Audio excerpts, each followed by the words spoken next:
in the Galway camp this week? Yeah, I think it's positive. You know, it was a tough game at the weekend, and you know we're back working hard this week and trying to just stay as fresh as possible. You know, the legs and the minds are probably tired after the weekend, but just looking forward now to 2.5 weeks' time. What positives will Galway take from their performance? Well, I suppose some of the positives, we turned up. You know, that was the big thing in people's minds, I suppose, in supporters and stuff like that, whether we would turn up and give a performance. And you know, we gave a good first half performance, but in the second half we weren't happy with what we scored and the chances we created, and that's things we have to work on as well. And you know, that's a positive too. You come away from the match with things to work on. How difficult is it to knuckle down now for another 3 weeks and prepare yourselves mentally and physically for the replay? Yeah, I suppose it's the same for Kilkenny though. You know, it's tough. Nobody really expected to be a draw. You either thought you were going to win or lose, and it's hard, I suppose, mentally to get yourself going again for 3 weeks' time. But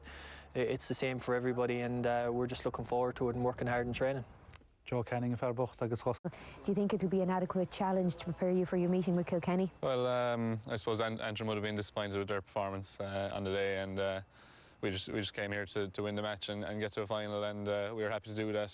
Obviously, Kilkenny had a huge win over Galway in a very competitive match, so obviously a bit of an advantage to them, but we've been training hard and we've had a couple of club matches, so everyone's just been working hard trying to make the team, because there's a lot of competition for places, and we think we've enough work done anyway to be competitive in the final, and we'll see where it takes us. It's a chance for Clare to avenge the 2010 minor loss against Kilkenny. Is that something that's come up in the past couple of weeks? I suppose that's something that's mentioned in the media. A lot of players would have played for both teams in that final, so we haven't been talking about it, and I can't speak for Kilkenny, but look, it's 2 or 3 years later, and there's different players involved, so I wouldn't think it will have any bearing on the final. Cillian, Kilkenny had a 7-point victory over Galway in the semi-final. How happy were you with that performance? Look, I suppose we came up that day with only one concern, that was to beat Galway. We had come out of a successful Leinster campaign after beating Wexford and Laois, and I suppose Galway stood in our way between us getting to an All-Ireland final, and we knew well they were capable of, I suppose, ruining our dreams as they did 3 years ago in 2009. So we had something to prove from then alone, and as you said, getting to an All-Ireland final was just the main goal for us, and we were just happy to come through that day. Your meeting with Galway was far more competitive than the challenge that Clare faced against Antrim.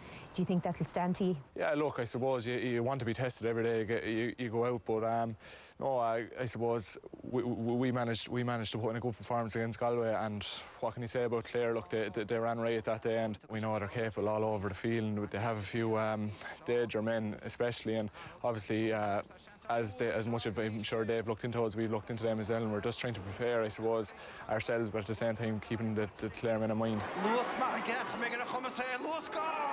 I suppose, yeah, we were tested more than Clare, but look, All-Ireland Day is a new day, and I don't think it'll have too much effect on the All-Ireland final.